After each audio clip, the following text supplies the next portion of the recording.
you know, all that kind of stuff. And Edward Said would be, wake up, wake up. That is a story about a big house. Where does the money come from that house? It comes from the Caribbean. It comes from slavery.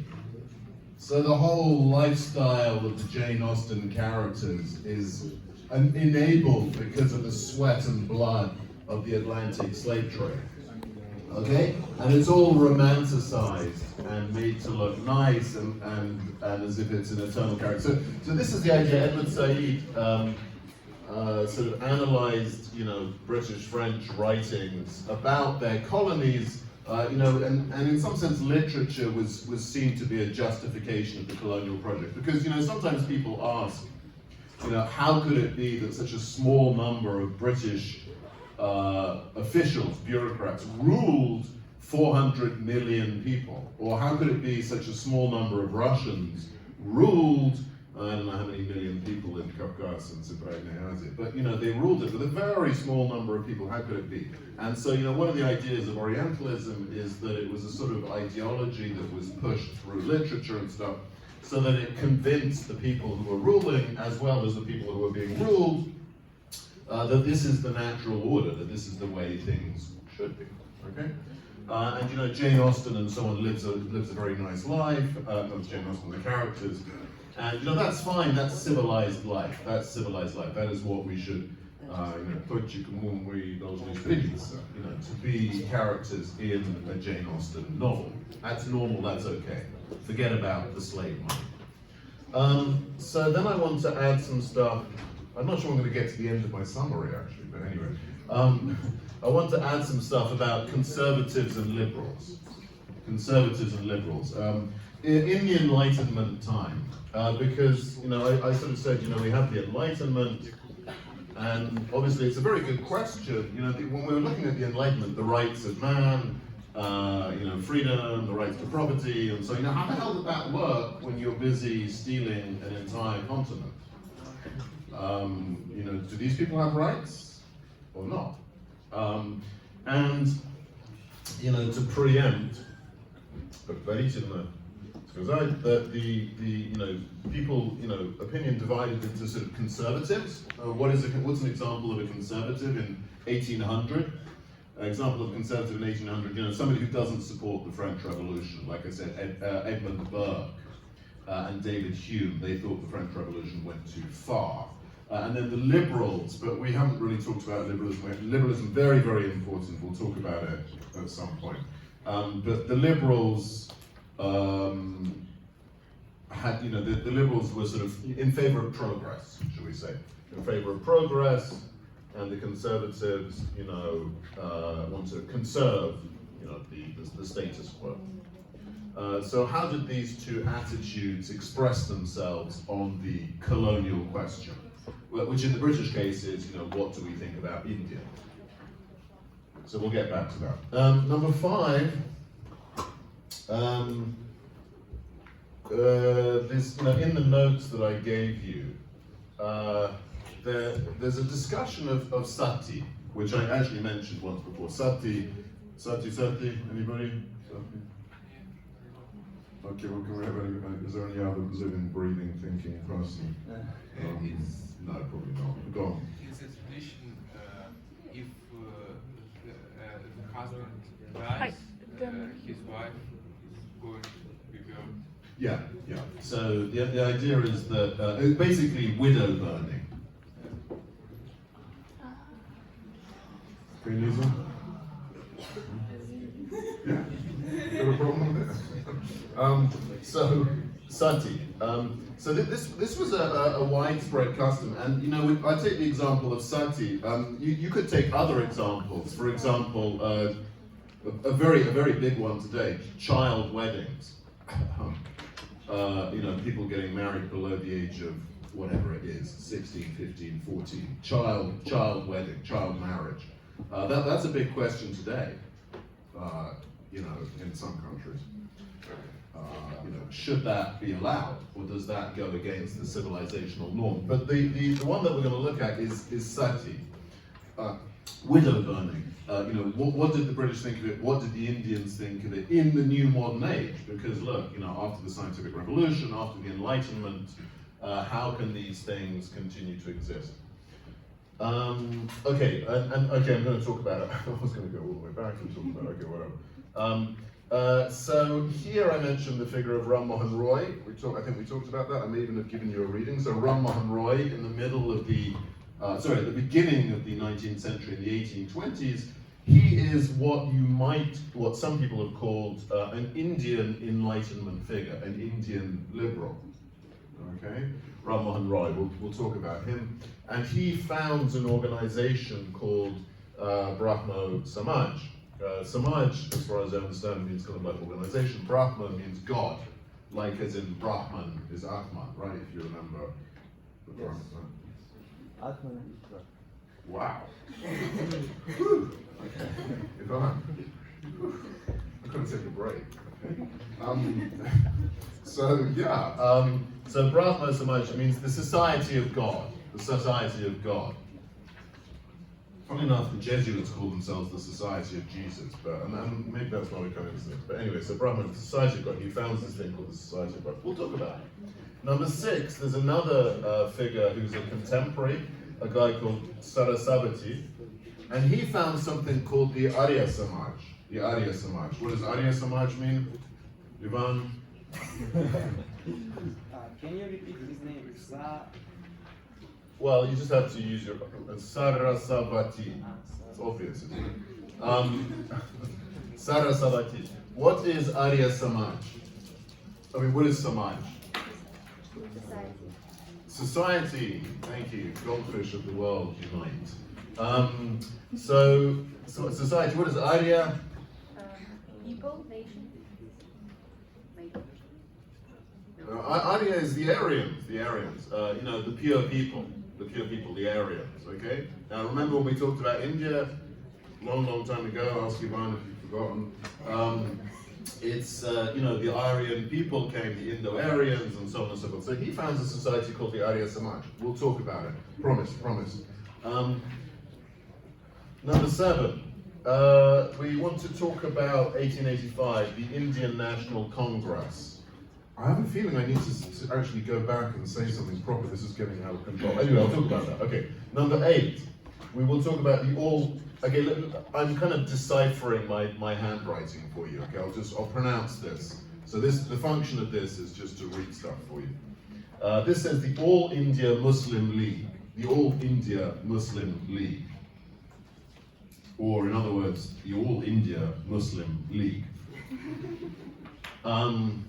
And some famous figures over here. Muhammad Iqbal, great philosopher, Muhammad Iqbal. This guy, Ali Jinnah, the first president of Pakistan.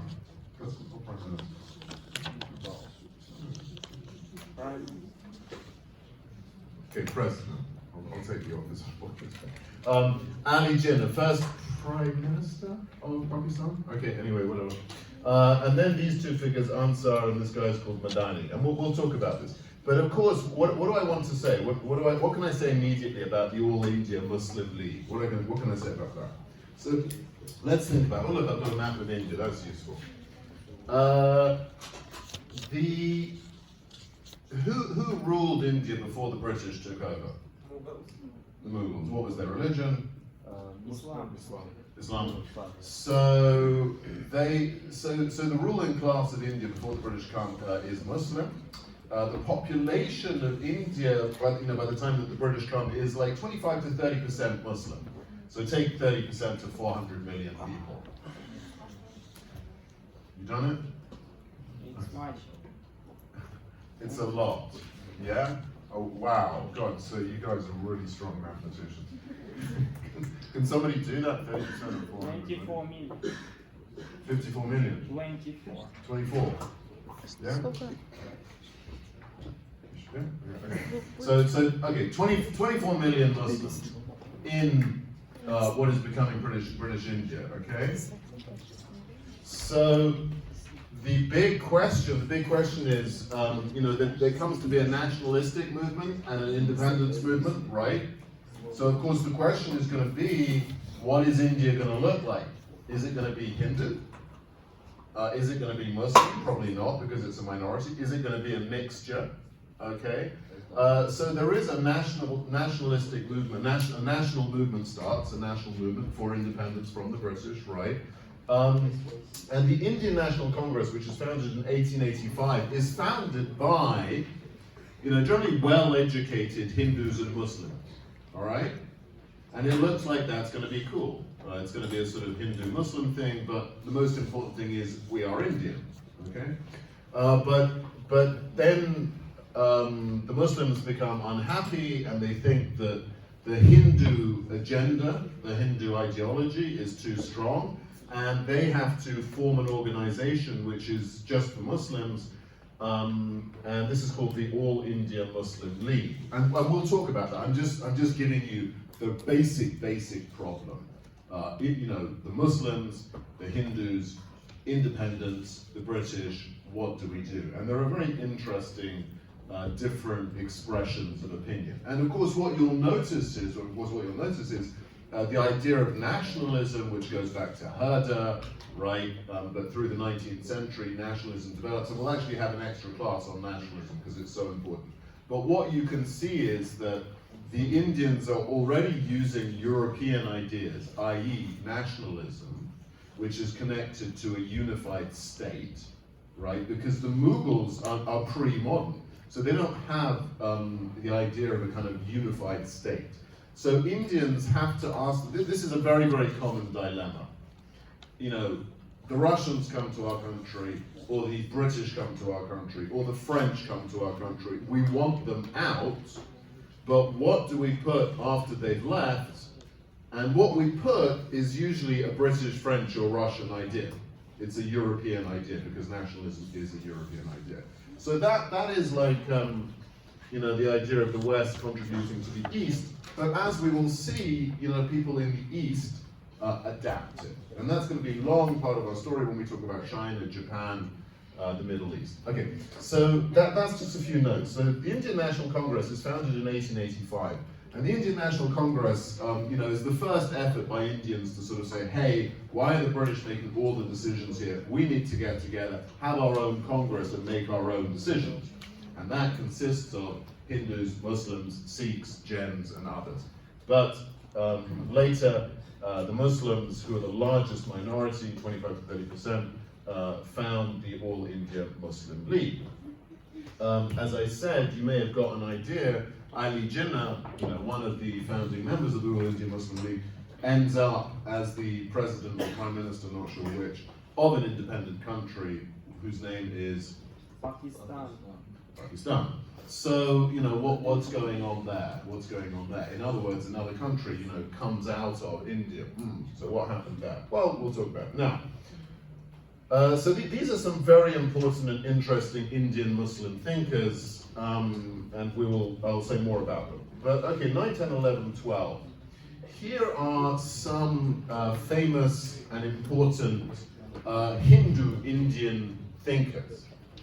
So number 9, if you haven't heard of this, I'm sure you have. If you haven't, well, Oh dear, Ivan, you just totally destroyed your new reputation. Sometimes it's best just to keep quiet. Gandhi. Who has not heard of Gandhi? I mean, who the hell is going to put their hand up? That's just, National Humiliation Day. Okay, so you've all heard of Gandhi, Mohandas Gandhi, right? Mohandas Gandhi, who later becomes to be known as Mahatma. What does Mahatma mean? Ivan? I'm not asking it to humiliate you, although that's a bonus. But actually, because Atma actually means the soul or the self, and Maha means great. Like, by the way, Maharaja, meaning the ruler, the prince, means a great Raja, a great ruler. Mahatma, Atma means great soul. So Mahatma is like a title that people give to him, the great soul, Gandhi, the great soul, Mahatma Gandhi, right? But his original name is Mohandas Gandhi. So we'll talk about Gandhi. We'll talk about Nehru. Nehru is the first Prime Minister of India. Jawaharlal Nehru. I think there might even be streets or something named after him in Russia. Anyway, so Nehru, and then we'll talk about these two guys, very interesting guys. One guy is called Periyar. That's actually a nickname, which means great man, apparently, in the Southern Indian language. Oh, you really want us to know that? Okay, whatever. And the other guy is Ambedkar.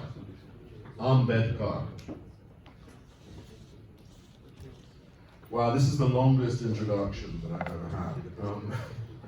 The number 12, the BJP. BJP, anybody know the BJP? We've talked about it before.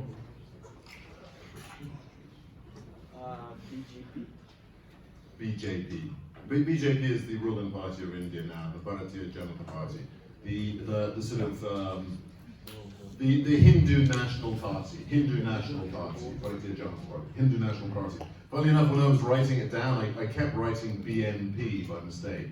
BNP is the British National Party, and in order to join it, you have to have very, very short hair and rather large boots, and not be very friendly to immigrants. That's the BNP. Anybody thinking of joining, come and see me. The BNP is a kind of racist nationalist party, and I kept on making the awful mistake of confusing them, and actually, the BJP is also very nationalistic. I mentioned it because I told you that they had a ban against Muslim migrants. The RRS, unfortunately my Hindi Sanskrit is rather small, I can't remember what it stands for, but it's like the sort of Hindu militant organization, the RRS. It's founded in about 1923 or 4. So it's the kind of militant wing of the BJP, the RRS. Marsha, you're a good sign to see it. Not clear. The RRS is a sort of a kind of like a sort of a more extreme military version of the BJP, okay, for defending Hindus, right? So it's a Hindu nationalist militant organization, the RRS, which is connected to the BJP. Everybody, okay, Marsha, yeah? You do, yeah, RRS is a sort of military wing of the BJP. Has anybody ever seen the film Gandhi?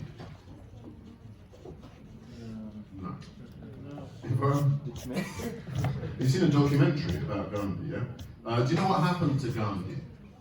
He was shot. He was killed. Right, he was killed. He was killed. Who by? By a crazy guy. BJP member. Crazy religious guy. Crazy guy. Which religion? Iman? Ivan, come on, say it out loud. Muslim. Ivan, no.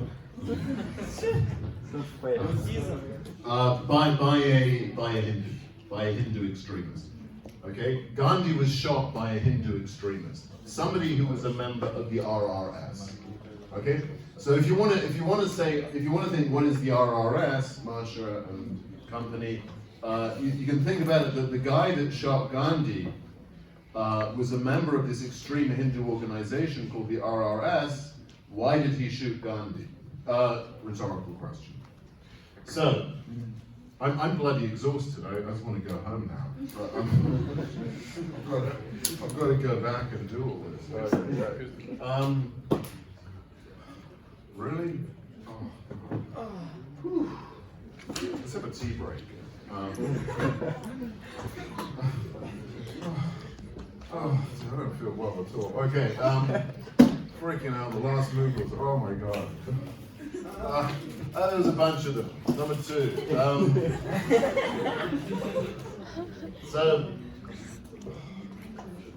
Okay, here we go. If anybody wants to leave, I understand.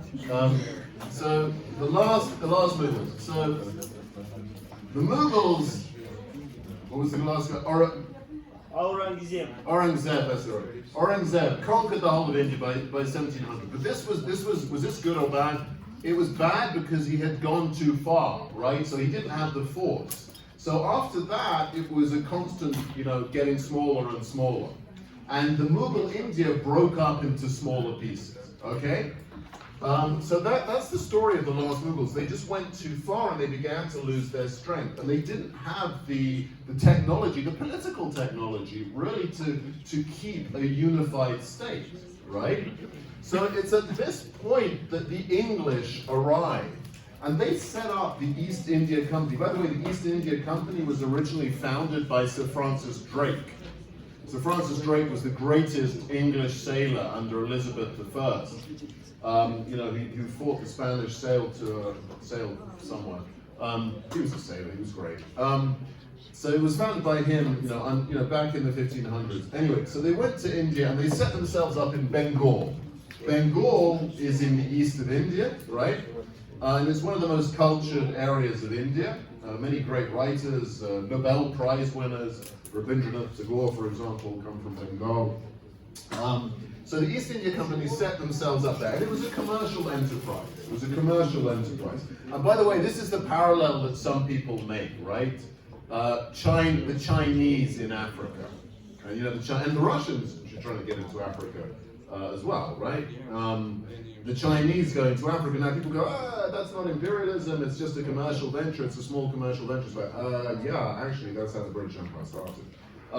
So, you know, nobody ever sort of gets on a boat and says, knock, knock, knock, we want an empire, will you let us in? Yeah, sure, come on. They always like, hey, can we set up a little shop, and maybe 2 shops, and like a little bit of an organization, etc., etc. So that's how the East India Company started.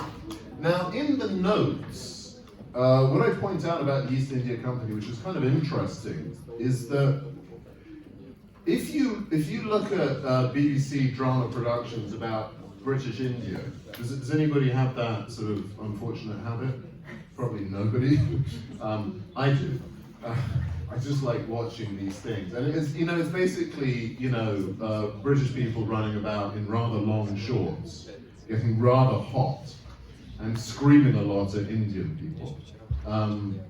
And that is the kind of image of the Raj. That the British went there and they said, oh, we're going to have a bloody empire, just behave yourselves, okay, like so. But in fact, when the English first came to India, they weren't like that at all. They actually settled there, they learned the languages, and they actually married Indian women, and they actually began to mix in. So the Indians were not surprised, because as we've said about India, it's an amazing place that everybody comes in there, right? Babur came, the Turks came, the Mongols tried to come, they got kicked out, but etc. There's so many people that came into it. The British came, okay, whatever, and they started wearing Indian dress. Quite a lot of them converted to Islam, by the way. They didn't convert to Hinduism because they didn't find that very attractive, but they found Islam quite attractive. So you had these English people converting to Islam, they would have Indian wives, and actually they entered the Mughal bureaucratic service. They would actually given titles, and they would learn the language that everybody spoke. And what was that language? English. It was not yet English, no. Was that you, man? No. Oh, really? Okay. No, it wasn't Sanskrit. The Mughals. Arabic. Not Arabic. Somebody. Farsi, it was Persian, Remember that the Mughal, the whole bureaucracy, the whole poetry, the literate culture was in Persian, right? This whole area of the world was a Persian-speaking area. And so that the English would learn Persian, marry nice Muslim Indian wives, Muslim Turkic, wherever they were from. So that was the kind of the first stage. Nobody thought this is the beginning of an empire. This is just like, you know, more commercial people coming to trade in India, big deal. The second stage of the East India Company and the English presence, I mean, this is a little bit, has anybody ever heard of the book, How to Win Friends and Influence People? There's a book, that's such a kind of book that economists would read. How to Win Friends and Influence People. It's a sort of book about how to sort of, you know, it's something like, I think it's going to be Carnegie, this kind of like, you know, how to make friends, influence people, and then kill your friends and take all their money and become extremely rich. So this is a little bit like the second stage of the English thing, which is, oh, I'm really friendly with the Mughals. Oh, look, I've even got a Mughal wife.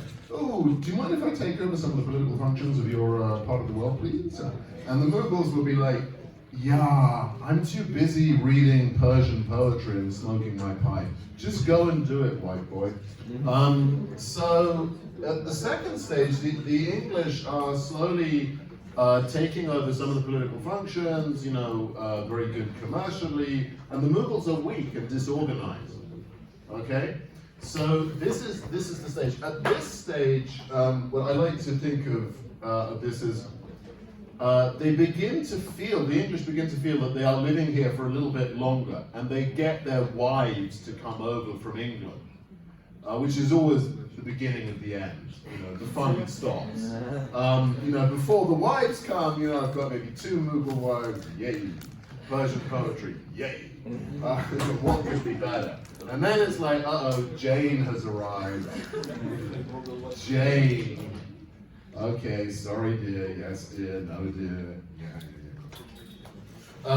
So the second thing is when the wives come, and because English women are so sort of delicate and Jane Austen-y, it's like, well, we better keep these Indian people outside. We'll begin to live separately, and so you begin to get a certain element that the English are now separating themselves.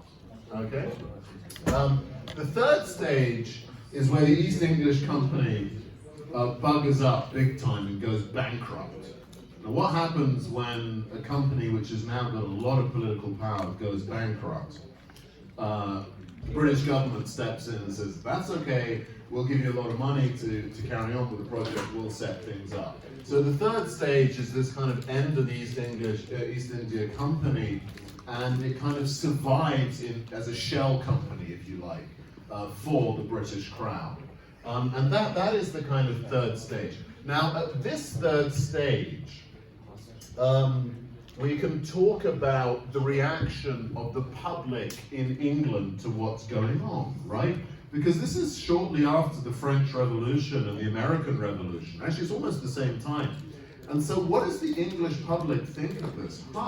We're basically slipping into a position of administering India. What do you think of that? And the Conservatives and Liberals divide into 2 opinions. The Conservatives, Edmund Burke, for example. So if we take Edmund Burke, he is against the French Revolution, and he's also against this idea of ruling India, right? Funnily enough, Edmund Burke, is he in favor of or against the American Revolution? What do you think? Against the American Revolution, yeah? So he's against British ruling India. He's against the French Revolution, and at this point you're beginning to think, ooh, Edmund, you're a bit of a negative guy, why don't you cheer up? Is he against? He's actually in favor of the American Revolution. He's in favor of the American Revolution because he thinks it's a moderate revolution and that England really has gone too far. So Edmund Burke, he's a conservative, but he likes the kind of conservative style American Revolution. He wants rights for the colonists. If you put that together, that makes sense, right? He's in favor of free rule for the white English American colonists. He's also in favor of the Indians ruling themselves. And he's a conservative. He's a conservative. So he likes tradition. He likes tradition. So when he sees Indian society, which is very traditional, Hindu and Muslim, both very traditional, he's like, that's worked for many, many years. Don't jump in and change it. Okay? So that's a kind of conservative reaction to the beginning sort of colonialism in India. Right? What do the liberals think? So the very, very famous, we're going to talk about liberalism. The most famous liberal of the 19th century is a guy called John Stuart Mill, and I will talk about him for about 20 minutes. But John Stuart Mill. Have you ever heard of Mill? Mill? Mill.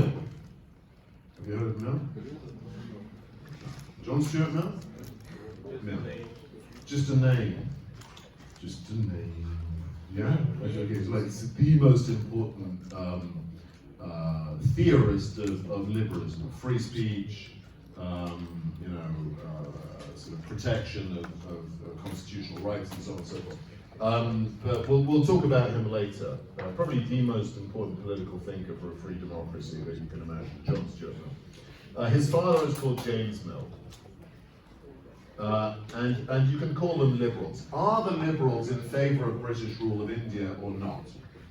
So this is the classic question, by the way, because you should have been asking yourself, if you have half a brain, what did the enlightened thinkers think of colonialism? So now, give me your answer. You didn't think that non-Europeans were enlightened, so it was okay to colonialize them? We talked about that with Kant, yes, that Kant didn't think that non-Europeans were fully on board. And the liberals, in some sense, had a slightly similar view, which was that, we are closer to reason. And what we're doing is helping these people, and the Indians have got stuck. So this is a funny kind of thing, that liberalism at the beginning was in favor of the sort of colonial enterprise. And if I jump straight to the question of sati, yeah? So sati is where, basically from the liberal perspective, if you look at this, it's like, oh, you know what happens in India? When the husband dies, they burn the woman. Dude, they need us.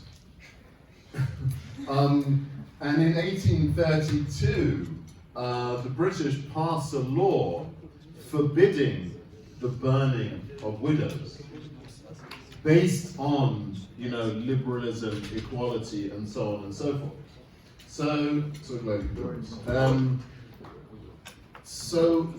liberalism. Well, you've all heard the expression "the white man's burden." From Hitler's spoil. Well, exactly. The white, who has not heard, okay, there's probably simpler to say, who has heard the expression, the white man's burden? Бремя белого человека.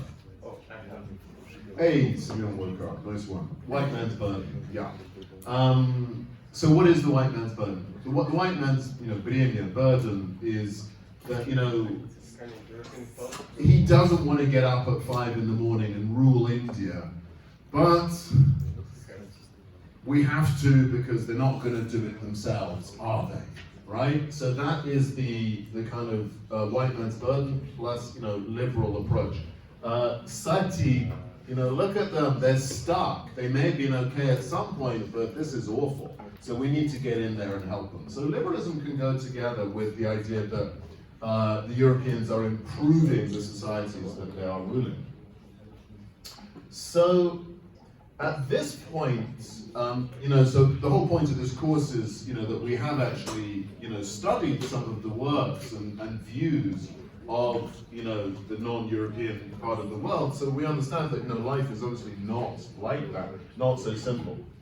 So, so let's talk about sati, right? Number one, if you remember Akbar, he was Akbar the Great was a Mughal ruler, right? I think the grandfather or great-grandfather of Aurangzeb, Akbar, he actually tried to ban sati, and he banned it on the idea that it is not humane, it goes against both the Hindu writings and the Islamic writings, that it's cruelty. So this is like, so the British are trying to sort of say, oh, nobody ever thought of banning sati before we came. Well, Akbar thought about it. Number two, this guy Ram Mohan Roy. So Ram Mohan Roy, who's born in the 1740 or something, and at the time, that the English are turning into the rulers of India, he is active, and he himself writes two books. One book is against sati, right? So Ram Mohan Roy writes a book against sati, and the other book that he writes is a book about the right of women to own property. The right of women to own property. And how does he prove this? He proves it by referring to Hindu scriptures, right? Hindu scriptures.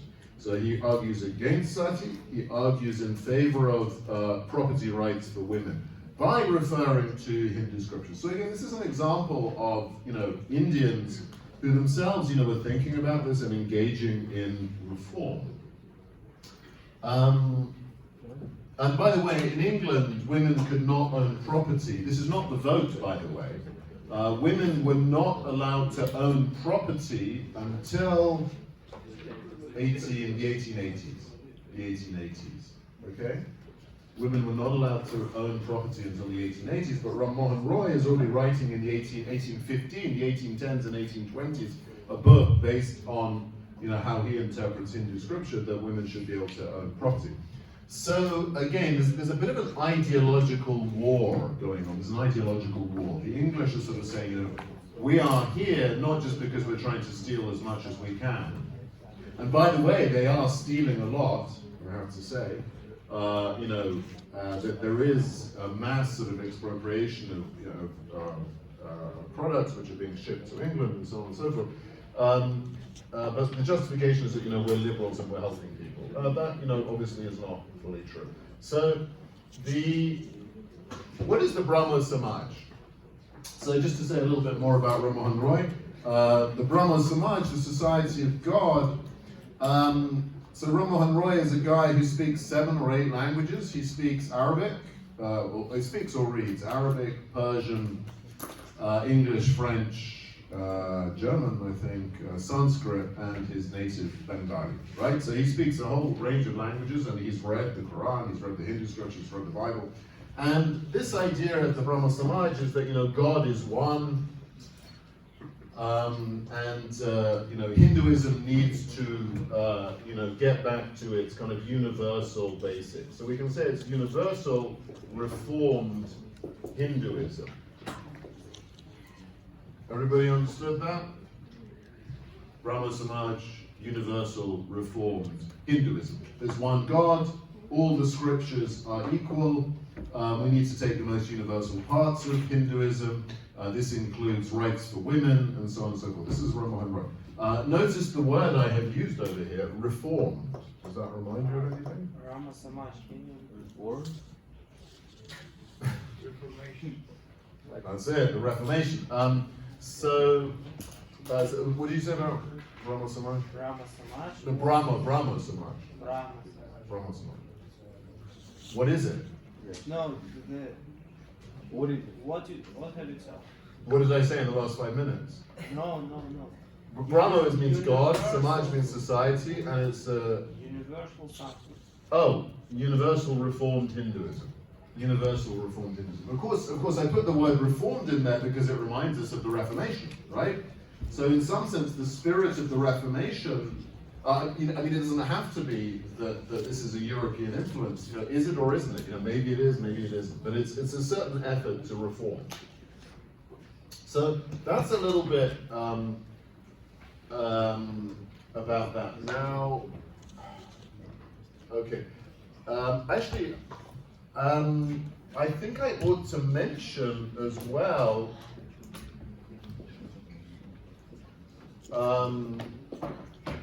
in the 1840s in America,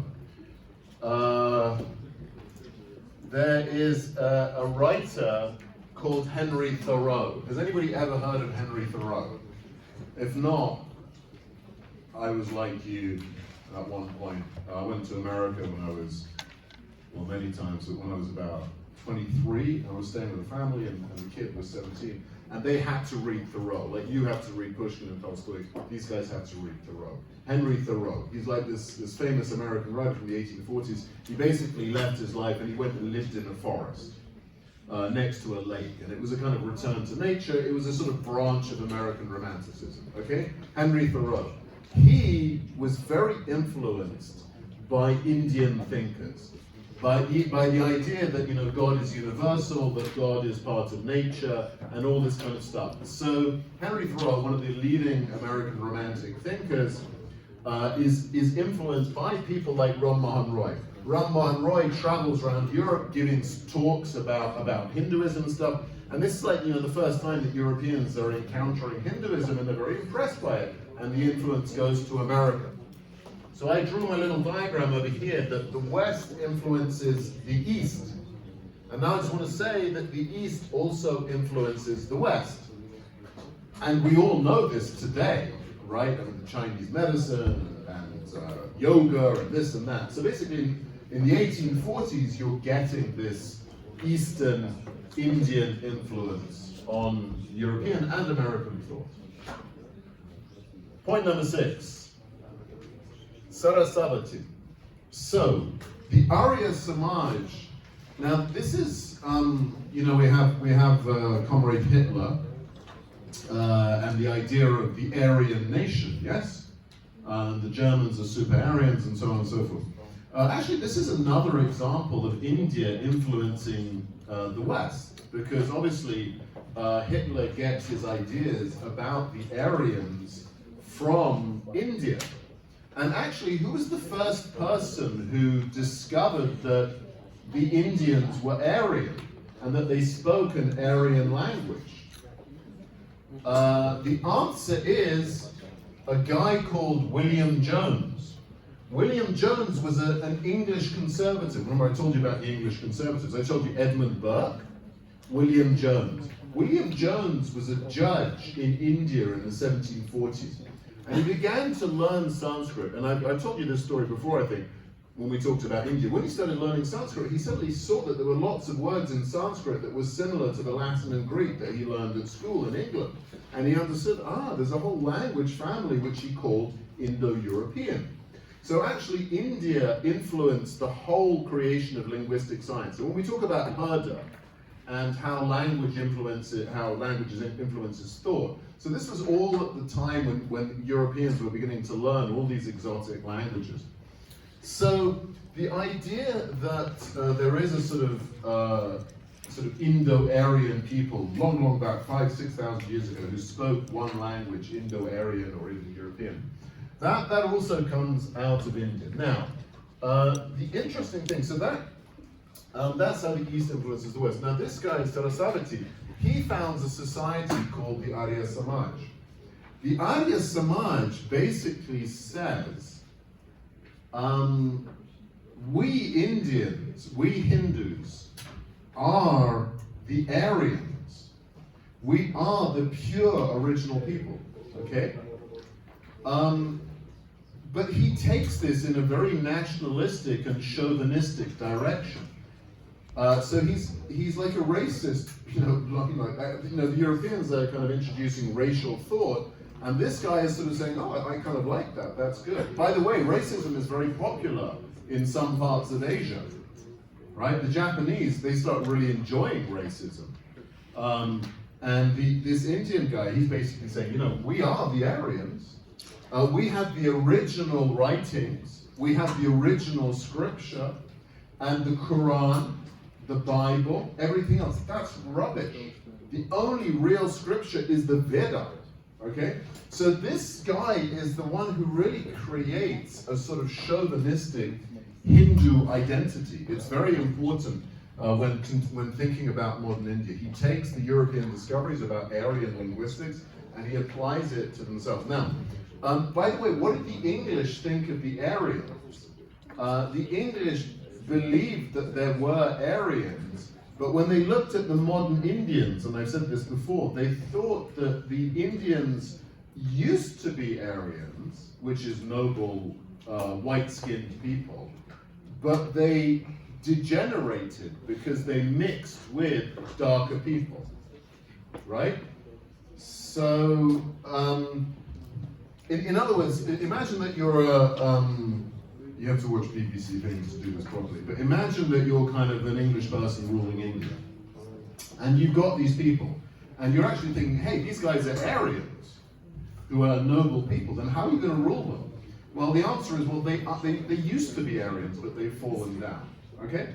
And that's how the English justified themselves, that they were kind of superior to the Indians. But this guy, Sarasvati, takes the same theory and he puts it in a different direction. He says, we used to be the Aryans, and you know what? We still are. Especially the Brahmins, the upper class. So, in other words, the English and the Indians are kind of arguing about philology and science to sort of prove who is the best. So this is like the first kind of chauvinistic thing. Okay. I think I actually might finish this lecture.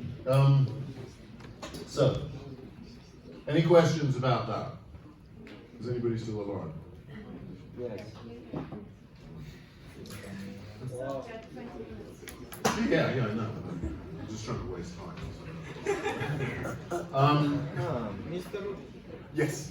What does it mean that he discovers this society? It exists. No, sorry, no, I didn't say discover. I said he founds it. Found. He founds it. He founds it. Where? Where? What is it? Look it up on Wikipedia. I mean, in a town in India. So it was there for some time and then he found it. No, создал. Ah, Not found. нашел. He Founded, not found. Founded, found. Okay. Это разные глаголы. Right? He found it. But actually, your accidental and slightly stupid question is sort of useful. Is useful because why? Because why? In a way, it's a sort of accidentally interesting question. It's not accident. Because actually, you should be asking, like, почему ему надо было создать индуистское сообщество? Разве это не существовало, right? Why the hell did he have to создать такое общество? And the answer to that is actually also interesting because when the British came, there was no such thing as Hinduism. Чего? Thank you. This is a surprising and interesting lecture. When the British came, there was no such thing as Hinduism. What do I mean? There was no such thing as Hinduism. There was no one religion. Because if you're a Muslim, you say, what does it mean to be a Muslim? Oh look, here's my book, the Quran, and I do this. If you're an English Protestant, you say, here's my Bible. And by the way, in the court, right, in the court, where people went to court, what do? You take a, what's it called, prisiaga or whatever you have to say, I swear, this guy walks in, what are you? I'm a Christian, okay, get the Bible, okay, I swear that I'm telling the whole truth, nothing but the truth, so help me God. What are you doing in India? Okay. Then a Muslim comes in, okay, no problem, let's get in the Quran, I swear by Allah, etc., etc. And then an Indian comes in, it's like, there's a library over here with about 57,000 different books, and also, you know what, I don't even read the books, I just do rituals, I do the sacrifice. Okay, mate, let's light the fire, let's have a sacrifice, let's get some, this and that. It's like, what the hell do you guys believe in? Do you have a sacred book? So the British were like, look, grow up, guys. Where's your freaking book? Are you civilized or what? I mean, even the Muslims have a book. Even? From the point of view of the British, yes, even, right? You understand what I'm saying? But Yes. I mean, there's a gradation. There's a gradation. The English with Christianity at the top, the Muslims because they've got a book, but then the Hindus are like, what? So the British sort of say to them, you do have a book, you've got two books. One of them is called The Laws of Madhu, and the other one is the Bhagavad Gita. And so, 300 million people are like, oh, cool, right. We've got a religion just like you. So your question is, it is an interesting question because this guy, he sort of says, I'm a Hindu, but the British don't take me seriously because I can't say X, Y, Z like the Muslims and the Christians do, right? So this creation of this society, he says, I'm Brahma Samaj, and my book is the Veda, and I believe this. And by the way, your books are rubbish. So you've got English aggression, and the answer is a sort of ideological Hindu aggression. Yeah? Okay, so that's all that. Now, by the year 1850, by the way, the 1858 is the year that Queen Victoria declares that India is a colony of England. 1858. This happens after a rebellion, a very famous rebellion to do with pig and beef fat in the bullets. If you can ask me in the assembly. So by 1858, Queen Victoria declares that India is a colony. Now, by the way, okay, whatever, we'll talk about that. So India is a colony. What is the relationship between English people and Indians at this time in India? The relationship is quite cold, okay? the early phase of easy friendship has gone. Okay? It's a relationship now of the ruler and the ruled. So in 1885, educated Indians come together and they found the Indian National Congress, which is an organization which says, we need to get together and discuss things and influence policy. We can't be blind and dumb in our own country. Now, let's take some of the people that were member of the Indian Congress. Now, I'm going to take Ali Jinnah, okay? I'm going to take Gandhi and Nehru and this guy Muhammad Iqbal. What do they all share in common? All of them were educated in England. A lot of them studied law in London. Nehru, the first Prime Minister of India, he spent, I think, the first 20 or 25 years, I'm not sure, go look it up. He spent all of his youth in England. He was basically an Indian gentleman. English gentleman. Now English have Indian Prime Minister. Not Indian Prime Minister, but they had a mayor of London was... No, the mayor of London is Pakistani. The chancellor, the previous one was of Indian origin, and the new one is also of Indian origin. Yeah. So, east, west, west, east, it all goes together eventually. So, what was it? So Nehru spends most of his childhood in England, yes?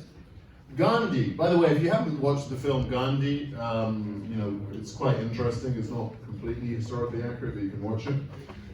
Gandhi spent a lot of time in South Africa, okay? Which was another sort of English colony. And by the way, both of them were quite racist, right? Is that surprising? Probably not. I mean, most people are. And at that time, people talked about it openly. How could Gandhi be racist? Right. So Gandhi, well, because he was part. This is an interesting thing. How did 400 million Indians let themselves be ruled? Because they basically believed in some sense, they believed what the English were saying. Like, because the English have bigger guns, they must have, better ideas, that kind of thing. And in other words, let me tell you something about. So, one of the key. I just realized that we're not going to do what I wanted to do in this lecture, but that's totally normal. So Gandhi, one of the ideas that Gandhi used was Swaraj. Swaraj, what does Raj mean? Rule, yes? What does Swa mean? Self, okay? So Gandhi put forward the idea of Swaraj. What do you think Swaraj means? It doesn't mean necessarily what you think it means. It doesn't mean when every last white Briton has left my country, we have Swaraj. What he said was, I have to rule myself before the English can leave. And one of the things I had to do is overcome my internal racism and self-hatred. I have to learn to rule myself. Because he was riding on a train in South Africa. Gandhi, he was 20 years old, 26, 27. He was wearing the full English European costume. Cravat, bow tie, top hat, black trousers, and he was riding in the class for colors, colored people. The blacks go here, the coloreds go here, the whites go here. And so Gandhi was like, I'm kind of cool because I'm not black. And then a white guard came in, a real low kind of, English guy, and kicked him in the arse and kicked him off the train. And he picked up his top hat, and he thought, what the hell just happened? I'm not black. For God's sake, doesn't he understand who I am? I'm colored. And then it was like, a process of thinking, which is like, what the hell am I calling myself colored and black and using these things, which the English are telling me, this is nonsense. And this was his first kind of waking up. And he moved from South Africa, an English colony, back home and looked at what was going on. And he realized that the idiocy that I was believing is believed by my whole country. Okay? So I give you some quite detailed notes about Gandhi, and of course he's incredibly interesting. Let me carry on talking about Gandhi a bit. So Gandhi sort of said, like, he started fighting for the national movement. He started fighting for national liberation.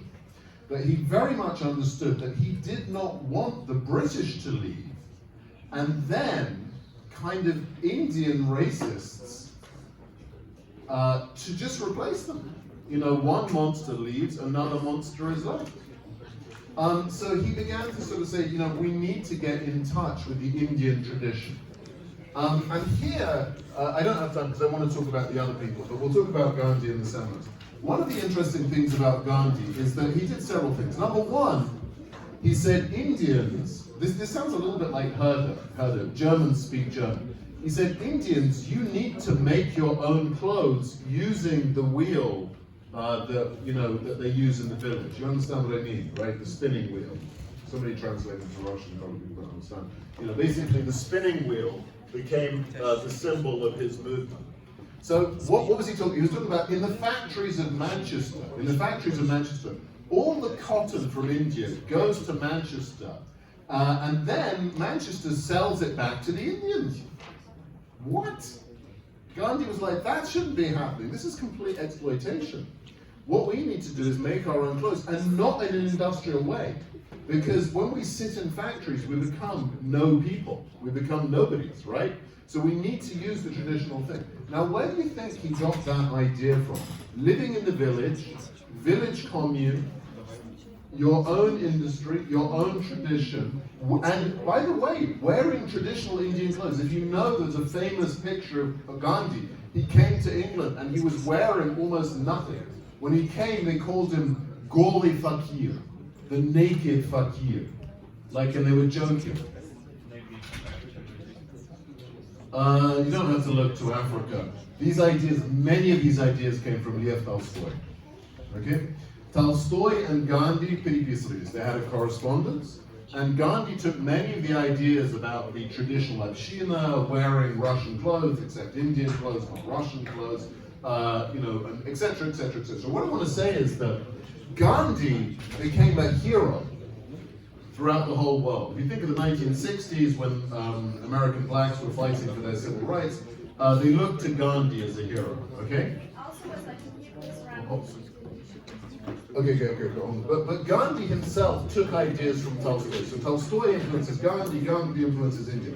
The point that I'm trying to make is that the East and the West and the West and the East are constantly influencing each other and innovating and so on and so forth. So that's all I had time to say about Gandhi. Let's quickly talk about what did the Muslims do. Now, there were two responses.